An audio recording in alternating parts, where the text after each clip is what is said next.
नमस्कार दोस्तों और भविष्य के अधिकारियों। आप देख रहे हैं अकेडियन प्रेप। ये वो प्लेटफॉर्म है जहां आपको मिलता है यूपीएससी, यूपीपीएससी, एसएससी, बैंक और नाबार्ड के लिए बिल्कुल exam oriented daily current affairs. याद रखिए, सफलता की राह में हर दिन एक नया कदम होता है। तो चलिए आज मिलकर उस कदम को और मजबूत बनाते हैं। अच्छा, तो आज हम क्या-क्या कवर करने वाले हैं, एक नज़र डालते हैं। हम बात करेंगे स्पेस में न्यूक्लियर पावर की, फिर समझेंगे कि बायो रेमिडिएशन क्या चीज़ है। इसके बाद भारत की रेयर अर्थ स्ट्रैटेजी और चीन के डोमिनेंस पर चर्चा होगी। साथ ही बीएसएफ, जीआई टैग्स और भोपाल गैस त्रासदी के सबक, ये सब आज हमारे एजेंडा में शामिल हैं। तो तैयार हो जाइए, बहुत कुछ है जानने को। लेकिन सबसे पहले एक सवाल। हम सब न्यूक्लियर एनर्जी की ताकत के बारे में जानते हैं, है ना? तो फिर हम अपने स्पेस मिशंस के लिए इसका इस्तेमाल खुलकर क्यों नहीं करते? ये सवाल शायद आपके मन में भी कभी आया होगा। चलिए आज इसी सवाल का जवाब ढूंढते हैं। तो चलिए अपने पहले टॉपिक में गोता लगाते हैं, अंतरिक्ष में परमाणु ऊर्जा। दोस्तों, ये टॉपिक साइंस एंड टेक्नोलॉजी यानी कि यूपीएससी जीएस पेपर 3 के लिए बहुत बहुत ज्यादा जरूरी है। तो ये टॉपिक अचानक से न्यूज़ में क्यों आ गया? हुआ ये है कि अमेरिकी स्पेस एजेंसी नासा ने एक बहुत बड़ा ऐलान किया है। उन्होंने लूनर फिशन सरफेस पावर नाम का एक प्रोजेक्ट शुरू किया है। इसका सीधा सा मकसद है 2030 के दशक की शुरुआत तक चांद पर एक छोटा सा न्यूक्लियर रिएक्टर लगाना।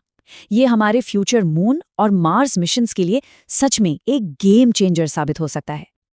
अब स्पेस में न्यूक्लियर टेक्नोलॉजी को थोड़ा समझ लेते हैं। देखिए, इसके दो मेन टाइप हैं। पहले है आरटीजीज। इन्हें आप एक बहुत लंबी चलने वाली बैटरी की तरह समझ सकते हैं, जो प्लूटोनियम के गलने से धीरे धीरे कम पावर, मतलब कुछ 100 वॉट की बिजली बनाती है, जैसे हमारे वॉयेजर मिशन में इस्तेमाल हुई थी। दूसरी तरफ है कॉम्पैक्ट फिशन रिएक्टर्स। ये असली पावर हाउस हैं। ये न्यूक्लियर फिशन का इस्तेमाल करके हजारों वॉट यानी किलोवाट में बिजली पैदा करते हैं। इतनी बिजली कि चांद पर पूरी की पूरी इंसानी बस्ती बसाई जा सके। और यही वो फ्यूचर टेक्नोलॉजी है जिस पर नासा अब फोकस कर रहा है। अच्छा, अब एग्जाम के पॉइंट ऑफ व्यू से इसमें क्या क्या जरूरी है? देखिए, सबसे पहले तो इंटरनेशनल लेवल पर एक तरह का कानूनी वैक्यूम है। मतलब 1992 के यूएन के नियम आज की टेक्नोलॉजी के लिए काफी नहीं है। फिर सबसे बड़ी चिंता है सेफ्टी की। सोचिए, अगर लॉन्च के टाइम कोई हादसा हो गया तो इसके नतीजे बहुत भयानक हो सकते हैं। लेकिन दूसरी तरफ चांद और मंगल पर एनर्जी के लिए आत्मनिर्भर होने के लिए ये टेक्नोलॉजी बहुत ज़रूरी है। तो मेंस के लिए इसका स्ट्रेटेजिक एनालिसिस करना बहुत इंपॉर्टेंट हो जाता है। चलिए, अब स्पेस से वापस धरती पर आते हैं और बात करते हैं एक बहुत ही ज़रूरी एनवायरमेंटल टॉपिक की, बायो रेमिडिएशन। आसान भाषा में कहें तो प्रदूषण को साफ करने का कुदरती तरीका। तो ये बायो रेमिडिएशन आखिर है क्या? देखिए, सीधे शब्दों में कहें तो ये एक ऐसी प्रक्रिया है जिसमें हम माइक्रोब्स यानी छोटे छोटे जीवों, पौधों या दूसरे बायोलॉजिकल एजेंट्स का इस्तेमाल करके गंदी मिट्टी, पानी या दूसरी चीजों को साफ करते हैं। मतलब नेचर की मदद से ही नेचर का इलाज करना। इसके दो मेन टाइप्स होते हैं और ये फर्क समझना एग्जाम के लिए ज़रूरी है। पहला है इन सीटू, जिसका मतलब है ऑन साइट, यानी जहां पर प्रदूषण है वहीं पर उसका इलाज करना। जैसे समुद्र में तेल फैल जाए तो वहीं पर उसे साफ करना। दूसरा है एक्स सीटू, मतलब ऑफ साइट। इसमें हम गंदे मटेरियल को वहां से हटाकर किसी दूसरी जगह, किसी स्पेशल फैसिलिटी में ले जाकर साफ करते हैं, जैसे किसी फैक्ट्री की जहरीली मिट्टी का ट्रीटमेंट। अब सवाल ये उठता है कि भारत के लिए ये क्यों जरूरी है? देखिए, जिस तरह से हमारे यहाँ इंडस्ट्रियलाइजेशन बढ़ रहा है, हमारी नदियाँ प्रदूषित हो रही हैं, ये टेक्नोलॉजी हमारे लिए वरदान साबित हो सकती है। लेकिन इसमें कुछ चैलेंज भी हैं, जैसे हमारे यहाँ के पोल्यूटेंट्स बहुत कॉम्प्लेक्स हैं और अभी तक कोई ठोस स्टैंडर्ड भी नहीं है। सरकार की तरफ से डीबीटी का क्लीन टेक प्रोग्राम जैसी कोशिशें हो रही हैं। और हाँ, एसएससी जैसे एग्जाम्स के लिए बस एक लाइन याद रखिए, बायो रेमिडिएशन प्रदूषण का एक नेचुरल ट्रीटमेंट है। हमारा अगला टॉपिक ऐसा है जो इकोनॉमी, इंटरनेशनल रिलेशंस और साइंस एंड टेक, इन तीनों को एक साथ जोड़ता है। हम बात करने वाले हैं भारत की रेयर अर्थ्स एलिमेंट स्ट्रैटेजी की और इस फील्ड में चीन के दबदबे से निपटने की चुनौती की। ये जो आप चार्ट देख रहे हैं ना, ये एक तस्वीर 1000 शब्दों के बराबर है। देखिए, पूरी दुनिया की रेयर अर्थ एलिमेंट प्रोसेसिंग का 90% हिस्सा अकेले चीन के पास है और बाकी पूरी दुनिया मिलकर सिर्फ 10% कर पाती है। ये आंकड़ा दिखाता है कि चीन की मोनोपोली कितनी ज्यादा है। अब ये डेटा एक बहुत ही इंटरेस्टिंग कहानी बताता है। देखिए, भारत के पास दुनिया के करीब 8% रेयर अर्थ्स के भंडार हैं, जो कि बहुत अच्छी बात है, लेकिन हम ग्लोबल प्रोडक्शन का सिर्फ 1% ही करते हैं।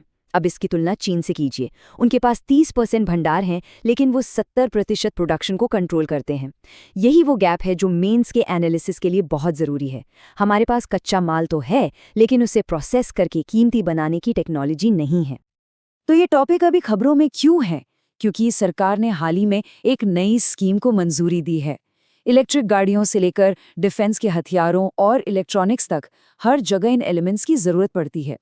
आज हम लिथियम और सिलिकॉन जैसी चीज़ों के लिए चीन पर बहुत ज़्यादा निर्भर हैं। प्रीलिम्स के लिए एक फैक्ट ज़रूर नोट कर लीजिए। नेशनल क्रिटिकल मिनरल मिशन ये इसी दिशा में एक बहुत बड़ा कदम है। 61वां। जी हाँ, हाल ही में 1 दिसंबर को हमारी बॉर्डर सिक्योरिटी फोर्स यानी बीएसएफ ने अपना 61वां स्थापना दिवस मनाया है।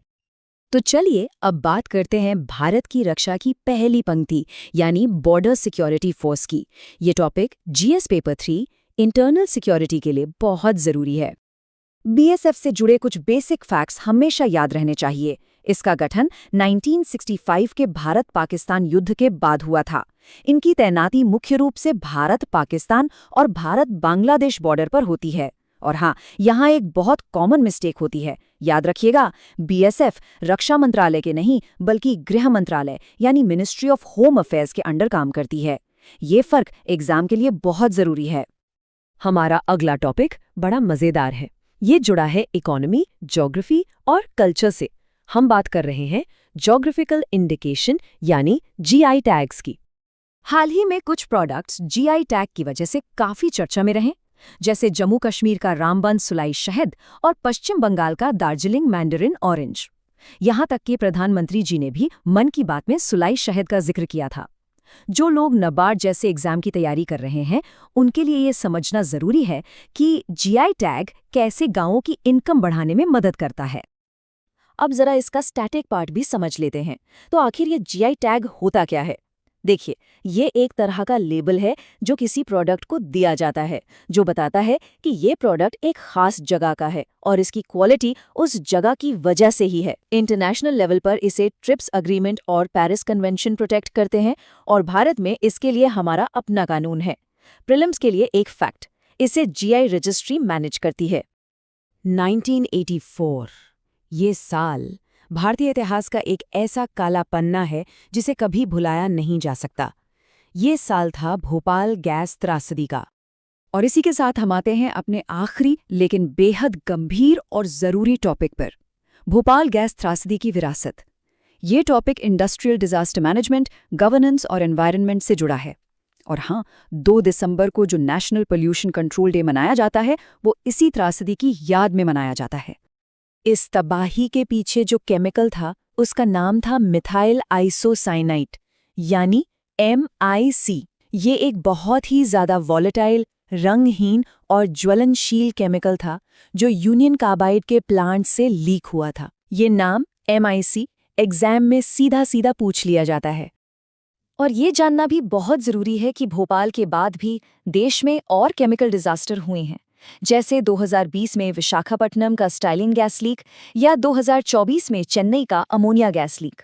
जब आप मेंस में डिजास्टर मैनेजमेंट पर कोई जवाब लिखें, तो ये उदाहरण आपके आंसर को और भी ज़्यादा मजबूत बना देंगे। तो दोस्तों, ये थी आज की हमारी पूरी चर्चा। अब वक्त है ये देखने का कि आज आपने कितना सीखा। चलिए शुरू करते हैं MCQ चैलेंज। पहला सवाल स्क्रीन पर है, lunar fission surface power project ये किस स्पेस एजेंसी की पहल है?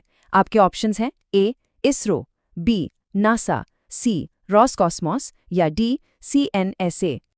दूसरा सवाल, इनमें से कौन सा इन सिटू बायोरेमेडिएशन का उदाहरण है? A लैब में मिट्टी का इलाज करना, B कचरे से खाद बनाना, C समुद्र में फैले तेल को साफ करना या D लैंड फार्मिंग। सवाल नंबर 3, बॉर्डर सिक्योरिटी फोर्स यानी BSF किस मंत्रालय के एडमिनिस्ट्रेटिव कंट्रोल में काम करती है? ए. रक्षा मंत्रालय, बी. प्रधानमंत्री कार्यालय, सी. विदेश मंत्रालय या डी. गृह मंत्रालय। चौथा सवाल, भोपाल गैस त्रासदी के लिए कौन सी केमिकल गैस जिम्मेदार थी? A. Styrene, B. Ammonia, C. Methyl isocyanate या डी. क्लोरीन। और आज का आखिरी पांचवा सवाल, रामबन सुलाही शहद जो हाल ही में खबरों में था, उसे किस राज्य या केंद्र शासित प्रदेश से GI टैग मिला है? ए. हिमाचल प्रदेश, बी. उत्तराखंड, सी. जम्मू और कश्मीर या डी. नागालैंड। चलिए अब फटाफट आंसर चेक कर लेते हैं।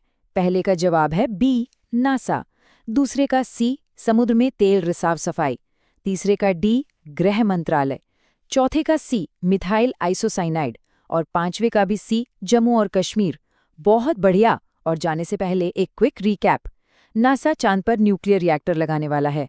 बायोरेमेडिएशन में बायोलॉजिकल एजेंट्स से सफाई होती है।